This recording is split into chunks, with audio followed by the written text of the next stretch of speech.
Hello दोस्तों, नमस्कार। Target coaching classes Pankaj Solanki के चैनल पे आप सभी का हार्दिक स्वागत है। हम पढ़ेंगे आज रीट आपका फर्स्ट और सेकंड लेवल का एसएसटी यानी कि सामाजिक अध्ययन क्लास आपकी 6 से 12 तक का जीके के कुछ एमसीक्यू यानी कि वस्तुनिष्ठ प्रश्न जो आपके आते हैं, उन प्रश्नों का हम आज करेंगे रिवीजन।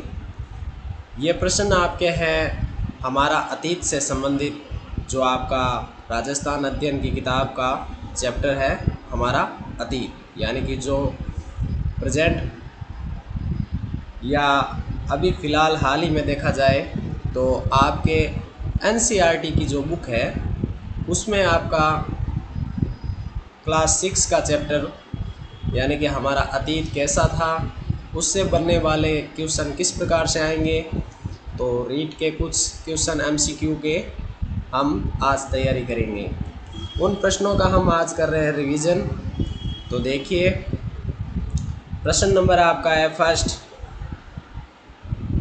यदि आप हमारे चैनल पर नए हो तो चैनल को सब्सक्राइब ज़रूर करें और वीडियो को लाइक करें, शेयर करें, और एक बार आप ज़रूर देखेंगे इन प्रश्नों में से कितने प्रश्न आपके सही होते हैं। ये मैंने नोट्स बनाए हैं और इन नोट्स के माध्यम से मैं आपके एसएसटी की तैयारी कराने का प्रयास कर रहा हूँ। तो देखिए, क्वेश्चन की ओर बढ़ते हैं। यदि आपको मेरा वीडियो अच्छा लगे तो लाइक करें, शेयर ज़रूर करें अपने दोस्तों के साथ, और चैनल पे यदि नए हैं तो आप चैनल को सब्सक्राइब ज़रूर करें। बेल आइकन को प्रेस कर दें ताकि नया वीडियो जो भी आए आपको नोटिफिकेशन मिल सके। तो हमारा टॉपिक है सभ्यता वाला है हमारा अतीत। तो देखिए, पहला क्वेश्चन है कि भारतीय पुरातत्व का जनक किसे कहा जाता है। यदि भारत की बात की जाए और भारत के पुरातत्व जो खोज करता है उनमें यदि उनका जनक का बारे में पूछा जाए तो आप क्या बताएंगे। ए कनिंघम, कनिंघम भी बोल सकते हैं इसको, ए कनिंघम, यानी कि ये भारतीय पुरातत्व के जनक माने जाते हैं। सेकंड क्वेश्चन आपका है, ये प्रश्न में आपको यदि भारतीय का पूछा जाए तो ए कनिंघम होगा, और यदि आपसे पूछ लिया जाए कि राजस्थान का पुरातत्व का जनक किसे कहा जाता है तो CS कलहिल को माना जाता है। भारतीय का पूछे तो ए कनिंघम, और राजस्थान पुरातत्व का जनक के बारे में यदि पूछ लिया जाए तो CS कलहिल। फिर आपका है जो हड़प्पा सभ्यता का नामकरण किसने दिया। हड़प्पा सभ्यता का यानी कि हड़प्पा जो आपकी है हड़प्पा सभ्यता के नाम से जाना जाता है, और वर्तमान में यह कहाँ पे है, पाकिस्तान में, आपको पता है। तो हड़प्पा सभ्यता का नामकरण किसने दिया, जॉन मार्शल ने।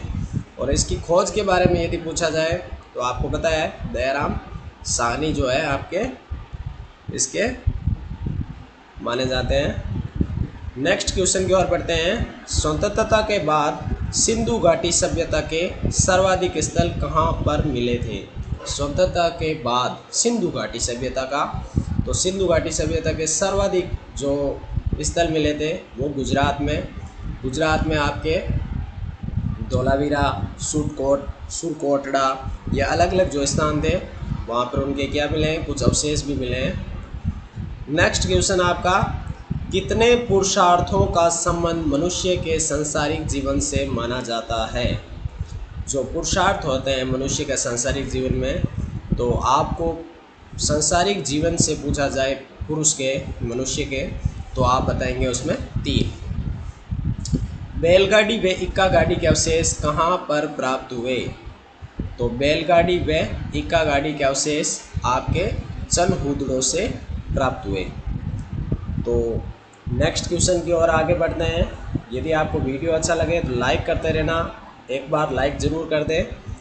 नेक्स्ट क्वेश्चन आपका 7 नंबर है एमसीक्यू वस्तुनिष्ठ प्रश्न।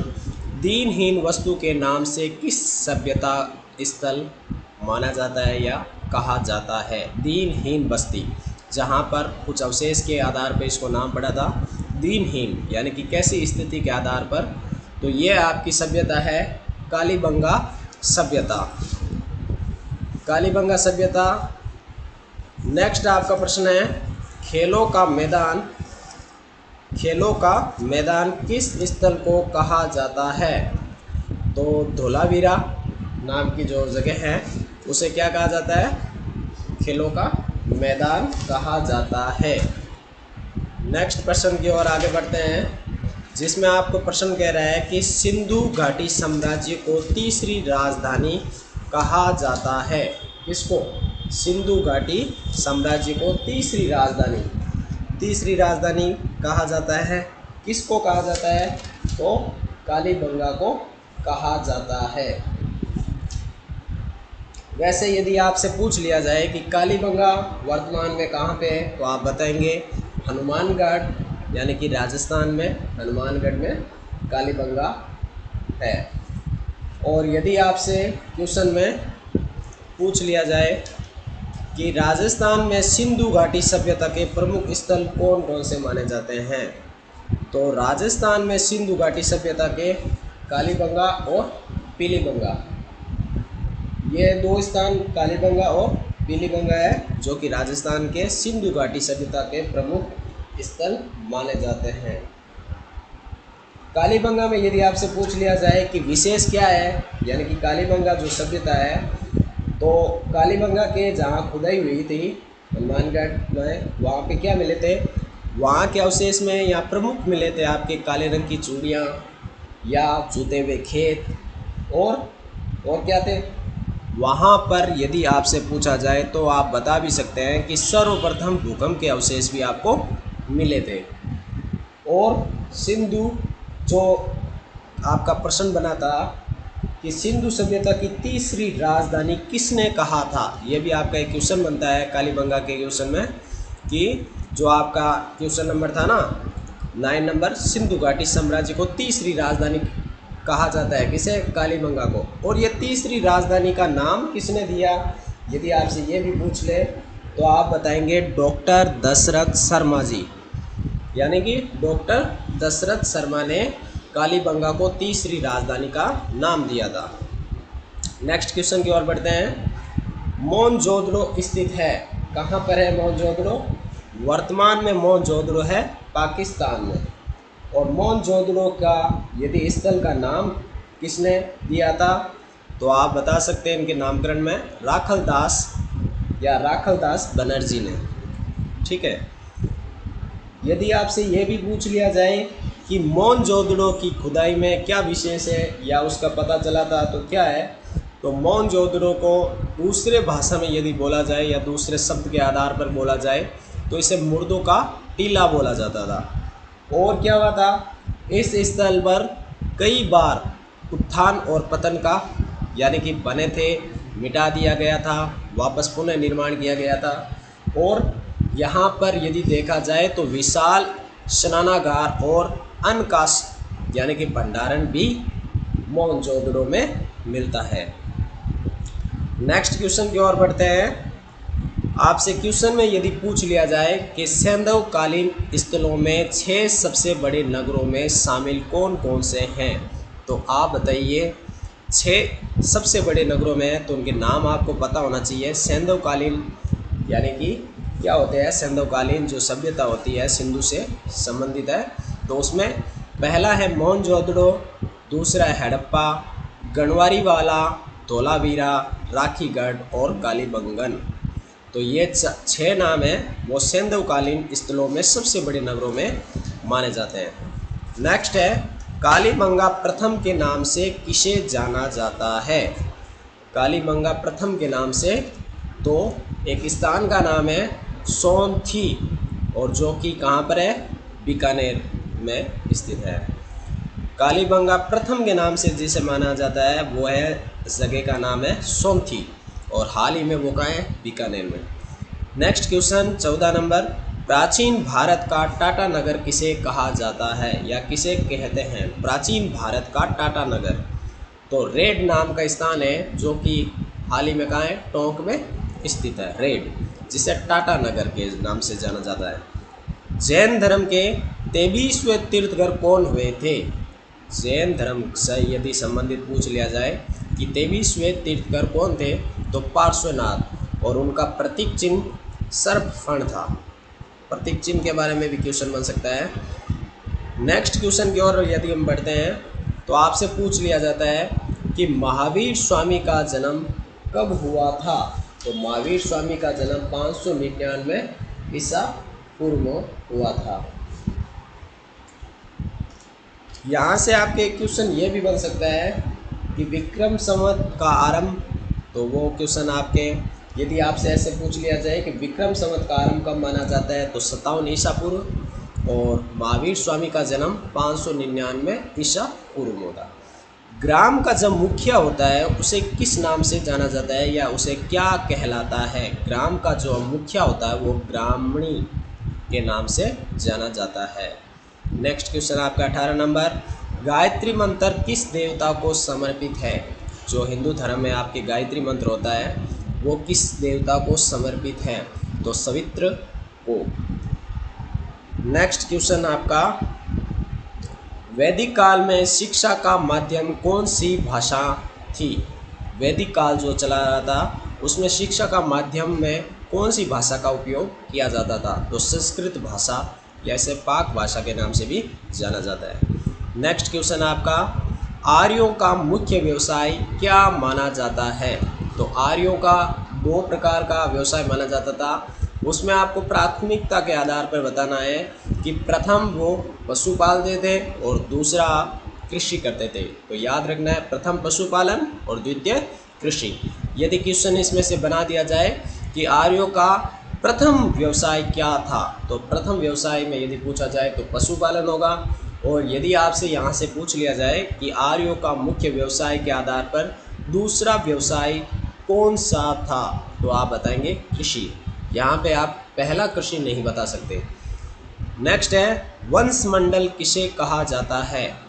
वंश मंडल जो कि अपने मंडल की संख्या कितनी है, 10 है। तो वंश मंडल के नाम से में कौन कौन से जाने जाते हैं, उसमें कौन कौन से मंडल आते हैं, तो वंश मंडल में आपका दूसरा व 7वां मंडल आते हैं। और मंडल की टोटल संख्या कितनी है आपके, मंडल की संख्या आपकी है 10। गायत्री मंत्र कौन से मंडल में मिलता है। यहाँ पे मंडल में पूछ लिया गायत्री मंत्र का, तो गायत्री मंत्र आपका 3रे मंडल में मिलता है। नेक्स्ट क्वेश्चन, सिंधु सभ्यता के मोहरे कौन से पत्थर से बनी हुई थी। सिंधु सभ्यता में जब मोहरों का इस्तेमाल होता था तो उसमें ये पूछ रहा है कि कौन से पत्थर की मोहरें थी। तो उस समय पत्थर का नाम था सेल खड़ी, यानी कि पत्थर का नाम है सेल खड़ी पत्थर, यानी कि मोहनजोदड़ो में सर्वाधिक मोहरें भी आपको प्राप्त हुई थी सिंधु सभ्यता में। नेक्स्ट क्वेश्चन है, प्राचीन वेद ऋग्वेद किस भाषा में लिखा गया है। तो इसे हम कह सकते हैं प्राचीन 4 वेद है। वेद की संख्या ऋग्वेद, यजुर्वेद, सामवेद और अथर्ववेद। सबसे प्राचीन वेद ऋग्वेद को माना जाता है और इसका उपवेद का यदि नाम दिया जाए ऋग्वेद का, तो आप बताएंगे आयुर्वेद है। और इसकी विशेषता क्या है, तो इसकी रचना किसने की, विश्वामित्र द्वारा रचित है ऋग्वेद। यदि ऋग्वेद की आपको पूछ लिया जाए कि रचित किसने किया था, तो आप बताएंगे विश्वामित्र जी ऋषि थे, उन्होंने ऋग्वेद की रचना की थी। किस भाषा में की है, तो हमारा प्रश्न है किस भाषा में, तो पाक संस्कृत या वैदिक संस्कृत के नाम से इसे जाना जाता है। पाक पवित्र संस्कृत, या जो इनका नाम होता है प्राचीन नाम पाक संस्कृत के नाम से जाना जाता है। नेक्स्ट क्वेश्चन आपका है 25 नंबर, प्राचीन पांडुलिपियों मुख्यतः किस वृक्ष की छाल पर लिखी जाती थी। पुराने समय में जो कागज़ नहीं होते थे तो कुछ भी पांडुलिपियाँ, अभिलेख या कुछ भी अपने नोट्स को बना कर रखते थे, तो वो भृज वृक्ष का नाम का एक वृक्ष होता है जिसे ताड़ का वृक्ष भी बोलते हैं, तो उसकी यानी कि छाल पर या फिर उनके पत्तों के आधार पर वो लिखकर उनको संरक्षित रखते थे। नेक्स्ट प्रश्न है आपका, ऋग्वेद का पहला मंडल किसे समर्पित है।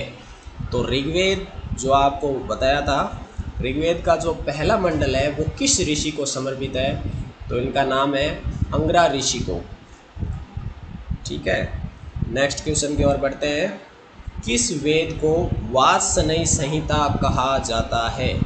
ऋग्वेद के बारे में हमने पढ़ा था, पहला वेद हमारा था ऋग्वेद और दूसरा हमारा मंडल क्या था, दूसरा वेद का नाम है यजुर्वेद। ये किससे संबंधित है? ये वेद है जो कि गद्य शैली में लिखा हुआ है। यह एक वेद किसमें? कहानी के रूप में यानी कि गद्य रूप में लिखा हुआ है, यजुर्वेद। और इसके यदि उपवेद की बात की जाए तो ये एक धनुर्वेद नाम से जाना जाता है। नेक्स्ट प्रश्न आपका, सिंधु सभ्यता में सर्वप्रथम चावल के साक्ष्य वाला स्थल कौन सा माना जाता है? तो चावल का एकमात्र जो साक्ष्य मिला था वो लोथल जगह का नाम था। और लोथल कहाँ पे है? गुजरात में। और यदि आपसे पूछ लिया जाए कि लोथल में इनका यानी कि नामकरण वाला जो जगह है गुजरात में, तो उनमें स्थल का नाम देने वाले कौन थे? तो आपको ज्ञात होना चाहिए SR राव, यानी कि SR राव जी थे। और विशेष यदि लोथल का बारे में और क्वेश्चन बने आपके कि लोथल जो गुजरात में है उसमें एक तो चावल का प्रथम साक्ष्य मिला था, और वहाँ पे विशेष क्या है तो सब बंदरगाह का बारे में भी आप बता सकते हो कि वहाँ पे बंदरगाह भी है। गुजरात में एक स्थान और है सुरकोटड़ा नाम से, जहाँ पे विशेष क्या मिला है? जो घोड़े होते थे, घोड़ों की अस्थियाँ ज़्यादा मिली थी। तो सुरकोटड़ा नाम है, वो भी गुजरात से ही बिलोंग करता है। नेक्स्ट प्रश्न आपका, हड़प्पावासी किस धातु युग से जुड़े हुए थे? यानी कि हड़प्पा सभ्यता थी जो कि आपके जॉन मार्शल ने जिन्होंने नाम दिया हड़प्पा सभ्यता को, तो हड़प्पावासी किस धातु युग से जुड़े हुए थे? तो इसमें कांस्य युग था, कांस्य युग नाम से इन्हें जाना जाता है। नेक्स्ट प्रश्न आपका, तमिल का प्राचीनतम साहित्य किस नाम से जाना जाता है? तमिल का जो एक प्राचीनतम साहित्य है तो उस साहित्य का नाम है संगम साहित्य। नेक्स्ट क्वेश्चन, भगवती सूत्र किस धर्म से संबंधित है? भगवती सूत्र किस धर्म से संबंधित है? तो यह जैन धर्म से संबंधित माना जाता है। नेक्स्ट क्वेश्चन की ओर बढ़ते हैं। 32वां नंबर क्वेश्चन है, बौद्ध धर्म की गीता किसे कहा जाता है? क्वेश्चन आपके बनेंगे जैन धर्म से बन सकते हैं, बौद्ध धर्म से बन सकते हैं। तो आपको बौद्ध धर्म की गीता का यदि नाम आए तो धम्मपद नाम से है, और हमारी गीता तो भगवान श्री कृष्ण द्वारा आई है, तो वो गीता के नाम से ही जानी जाती है। हिंदू धर्म की सबसे बड़ा पवित्र ग्रंथ भी माना जाता है। नेक्स्ट क्वेश्चन है, पंच महाव्रत व त्रिरत्न किस धर्म से संबंधित माना जाता है? तो जैन धर्म से माना जाता है। जैन धर्म में क्या कहते हैं? पंच महाव्रत व त्रिरत्न धर्म, ये सारे क्या जैन धर्म से बिलोंग करते हैं। नेक्स्ट आपका 34वां क्वेश्चन, जैन धर्म की स्थापना किसने की थी? तो जैन धर्म के स्थापना करने वाले का नाम था ऋषभदेव जी, या फिर इन्हें आदिनाथ नाम से भी जाना जाता है, जैन धर्म के स्थापना वाले। जैन धर्म के संस्थापक की यदि बात की जाए कि उनके संस्थापक कौन थे, तो आप बताएंगे Mahavir Swami. Next question 36 number, Mahavir Swami ने उपदेश किस भाषा में दिए थे? तो आप बताएंगे पाक या प्राकृत भाषा में दिए थे। बौद्ध धर्म के अनुयायी की यदि बात की जाए तो प्रथम राजा बौद्ध धर्म के कौन थे? तो आप बताएंगे अजात शत्रु। नेक्स्ट क्वेश्चन आपका 38 नंबर, प्रथम बौद्ध संगीति का आयोजन कहाँ हुआ था? बौद्ध धर्म की जो संगीति का आयोजन रखा गया था वो एक सप्तपर्णी गुफा थी, वहाँ पे किया गया था। नेक्स्ट क्वेश्चन, शून्यवाद के संस्थापक कौन थे? तो शून्यवाद की यदि बात की जाए और उसके संस्थापक, यह भी एक धर्म से बिलोंग कर जाता है, तो नागार्जुन जी थे, वो बौद्ध धर्म या शून्यवाद के संस्थापक थे। नेक्स्ट क्वेश्चन और अंतिम आपका क्वेश्चन है 40 नंबर, महात्मा बुद्ध ने सर्वाधिक उपदेश कहाँ दिए थे? महात्मा बुद्ध ने सर्वाधिक उपदेश देने वाली जगह का नाम था श्रावस्ती। श्रावस्ती एक जगह का नाम है जहाँ पे महात्मा बुद्ध जी ने सर्वाधिक उपदेश दिए थे। तो इसी प्रकार से मैंने आपके MCQ 40 प्रश्नों का एक नोट्स बनाकर आपके सामने प्रस्तुत किया है। यदि आपको ये क्वेश्चन अच्छे लगे हैं, वीडियो लाइक करें, शेयर करें। धन्यवाद।